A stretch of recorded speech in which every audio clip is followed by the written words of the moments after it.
नमस्कार। Social media पर लाखों की संख्या, दावे के अनुसार 22 मिलियन के फॉलोअर्स होने का दम भरने वाली कॉकरोच जनता पार्टी सीजेपी और उसके कर्ता धर्ता अभिजीत दीपके द्वारा देश के विभिन्न हिस्सों में छठ आंदोलन और प्रतियोगी परीक्षाओं की आड़ में विरोध प्रदर्शन आयोजित करने का प्रयास किया गया।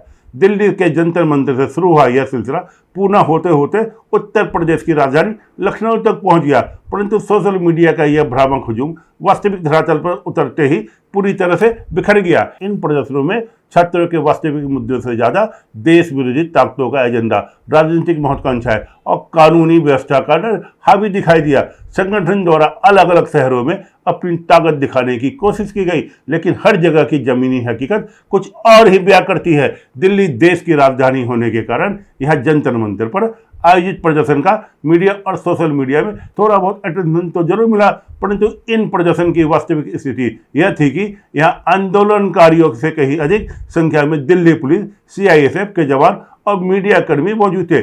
इस प्रदर्शन में लद्दाख के एक बड़े कॉकरोच आंदोलनकारी सोनम वांगचुक भी शामिल हुए, वो भी आ गए। इन्होंने पहले तो बहुत लद्दाख में गंदगी फैला चुके हैं। लद्दाख में क्या हुआ था, इनके भाषण और इनके अनशन से अब इन्हें लगा कि वहाँ काम नहीं चल रहा है तो फिर यह दिल्ली में आ जाओ और इनके साथ मिल जाओ, तो फिर यहाँ भी आ गए। जंतर मंतर पर शाम को 5 बजे तक की अनुमति थी, लेकिन ये लोग 3 बजे भाग गए क्योंकि वहाँ पे भीड़ नहीं जुटी थी और अभिजीत को वहाँ गर्मी बर्दाश्त नहीं हुई थी, इसलिए प्रदर्शन 3 बजे ही खत्म कर दिया गया। वहीं सबसे गंभीर बात यह रही कि जंतर मंतर पर इस प्रदर्शन के दौरान आज़ादी के नारे लगे और ढपली बजाकर कश्मीर अलगाववादी जैसे देश विरोधी प्रतिबद्धताओं को हवा देने का प्रयास किया गया, जिससे आम जनता के बीच इस आंदोलन की वास्तविकता चेहरा बेनकाब हो गया। पुणे में संगठन का प्रदर्शन इस कदर असफल रहा कि स्थानीय मीडिया तक ने इसे कवर नहीं किया। आयोजकों ने बाकायदा इसे पीपुल्स प्रोटेस्ट, शांतिपूर्ण प्रदर्शन का नाम दिया था। किसी भी आंदोलन के लिए पहले से ही पीपुल्स शब्द का ढिढोरा पीटना ही उसके छिपे डर को उजागर करता है। पुणे का प्रदर्शन पूरी तरह जंतर मंतर की तरह ही फ्लॉप रहा और केवल कुछ एजेंडावादी यूट्यूबर्स और ट्विटर हैंडल तक ही सीमित रहा। अब यह इनके बीच में ऐसी हलचल मची हुई है कि अब हमें कोई देख ही नहीं रहा, तो ये तीसरा प्रोटेस्ट का पता ही नहीं है। इससे ज़्यादा लखनऊ में स्थिति बिल्कुल विपरीत है। यहाँ सोशल मीडिया पर कॉकरोच जनता पार्टी नहीं बल्कि लखनऊ पुलिस, यूपी पुलिस और बाबा की पुलिस ट्रेंड कर रही है। मुख्यमंत्री योगी आदित्यनाथ ने करे प्रशासनिक रुख, कायदे में रहोगे तो फायदे में रहोगे के कारण पुलिस ने पहले ही व्यापक सुरक्षा का इंतजाम कर रखा था। महिला पुलिस, सीआईएसएफ, लाठियां और ढाल से लैस सुरक्षा बल तैनात थे। आयोजकों को सख्त निर्देश और परमिशन लेटर दिया गया था, जिसमें साफ लिखा था कि प्रदर्शन के दौरान किसी भी व्यक्ति के जान माल को नुकसान नहीं पहुंचना चाहिए, किसी की धार्मिक भावनाएं आहत नहीं होनी चाहिए, किसी की जातिगत भावनाएं आहत नहीं होनी चाहिए। प्रदर्शन का समय केवल शाम 4 बजे तक ही सीमित था।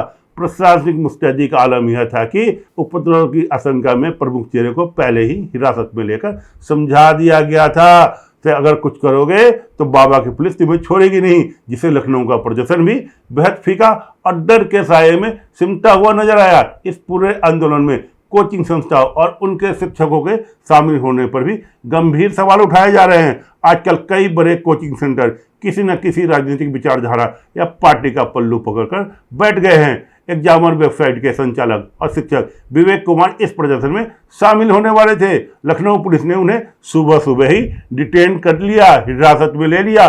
पुलिस द्वारा उन्हें हिरासत में लेने का उद्देश्य कोई दंडात्मक कार्रवाई करना नहीं था, बल्कि यह समझाना था कि देश में शांतिपूर्ण विरोध की आज़ादी है, लेकिन कानून व्यवस्था बिगाड़ने की इजाज़त किसी को नहीं है। आयोजक अभिजीत दीपके की सांसें इस बात को लेकर अटकी हुई थी कि अगर विवेक कुमार को पुलिस नहीं छोड़ती है तो प्रदर्शन स्तर पर भीड़ कौन लाएगा। इस आंदोलन में कोई वैचारिक रूप से जुड़ा हुआ बड़ा जनसमूह तो है नहीं, बल्कि इसमें छोटे छोटे समूह थे। कुछ एसएससी की तैयारी करने वाले, कुछ पुलिस भर्ती वाले और कुछ इंस्पेक्टर परीक्षा वाले। ये छात्र केवल अपने शिक्षक विवेक कुमार के आह्वान पर भी उनके समर्थन में वहां आए थे। जैसे ही शिक्षकों पर प्रशासनिक नियंत्रण स्थापित हुआ, छात्रों की भी स्वतः ही वहां से छट गई। आंदोलन के समय से ही इनके नेतृत्वकर्ताओं ने शिक्षा मंत्री धर्मेंद्र प्रधान के इस्तीफे की मांग की और अपना मुख्य एजेंडा बताया था। उन्हें उम्मीद थी कि यूजीसी और नीट परीक्षाओं को लेकर चल रहे विवाद के बीच उन्हें देश के सभी छात्रों का समर्थन मिल जाएगा। लेकिन आंदोलन धरातल पर आते ही अपने ही अंतर्विरोधियों के कारण बिखर गया। आंदोलन के मुख्य सूत्रधार ने मंच पर आते ही अपनी पहचान के तौर पर दलित कार्ड खेल दिया और बाबा साहब भीमराव अंबेडकर के संविधान की दुहाई देने लगा। इस आंदोलन में आम और वास्तविक शोषित समाज के छात्र शामिल नहीं हुए, बल्कि इसमें कथित हिंदू विरोधी एजेंडा चलाने वाले मीम भीम, मुस्लिम दलित, राजनीतिक साठगांठ के चरमपंथी तट जुड़ गए। जैसे ही यूजीसी और अन्य परीक्षार्थियों की तैयारी करने वाले आम छात्र को यह समझ में आया कि छात्रों के कल्याण के नाम पर शुरू हुआ यह आंदोलन एक विशिष्ट राजनीतिक और धार्मिक एजेंडे की तरह मुड़ रहा है, वैसे ही वास्तविक परीक्षार्थी और आम बच्चे इस आंदोलन से दूर छिटक गए।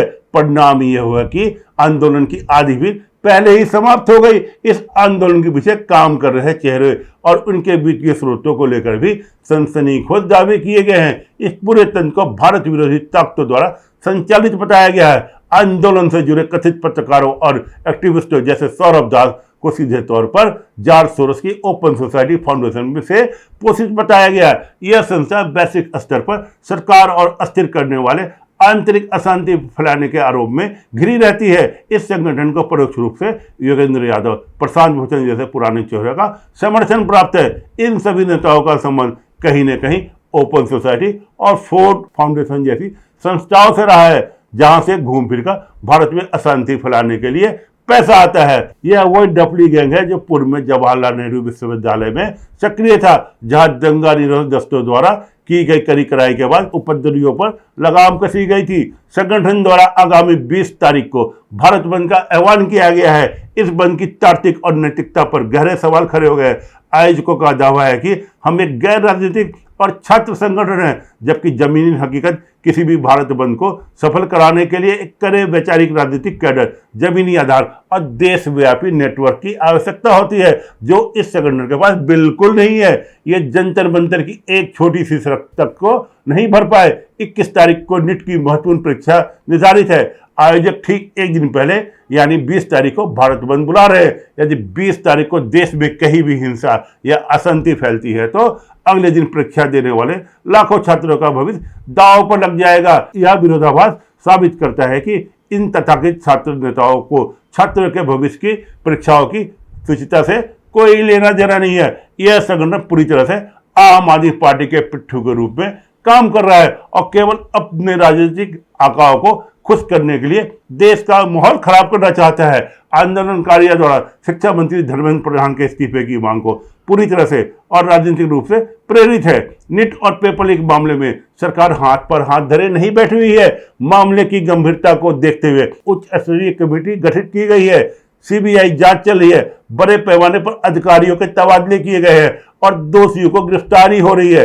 पेपर लीक और मेडिकल माफिया की यह समस्या कोई आज पैदा नहीं हुई है। यह कांग्रेस के शासनकाल से ही कोचिंग सेंटर, प्रिंटिंग प्रेसों और बिचौलियों का एक बहुत बड़ा मेडिकल माफिया रैकेट देश में सक्रिय रहा है, जिसे पिछली सरकार ने कभी गंभीरता से खत्म करने का प्रयास ही नहीं किया। इतने बड़े पुराने जालों को रातों रात पूरी तरह समाप्त करना व्यवहारिक रूप से कठिन है, लेकिन वर्तमान सरकार इस पर कड़े कानून बनाकर सख्त कार्रवाई कर रही है। शिक्षा मंत्री का इस्तीफा मांगने वाला एक हेडलाइन बटोरने का जरिया है, इसके अलावा कुछ नहीं है। किसी एक व्यक्ति को बदलने से व्यवस्था रातों रात नहीं बदलती, बल्कि सरकार द्वारा की जा रही संस्थागत जांच और सुधार की इसका एकमात्र उपाय है, जिसे आम जनता भी समझ रही है।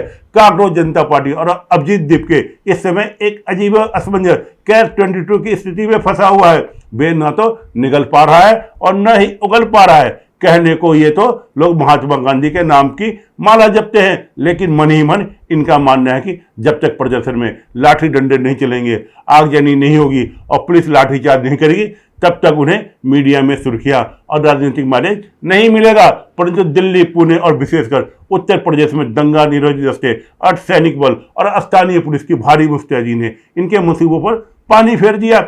सोशल मीडिया के 22 बिलियन डिजिटल साम्राज्य का गुब्बारा धरातल पर 200 या 2000 लोगों की भीड़ न जुटा पाने के कारण पूरी तरह पिचक चुका है। यदि आगामी 20 तारीख को भारत बंद में इस गैंग का कानून हाथ में लेने या छात्रों की परीक्षाओं को बाधित करने का प्रयास किया तो कानून और प्रशासन का डंडा इन्हें सबक सिखाने के लिए पूरी तरह तैयार खड़ा है। धन्यवाद। ऐसी खबरों के लिए देखते रहिए पब्लिक न्यूज।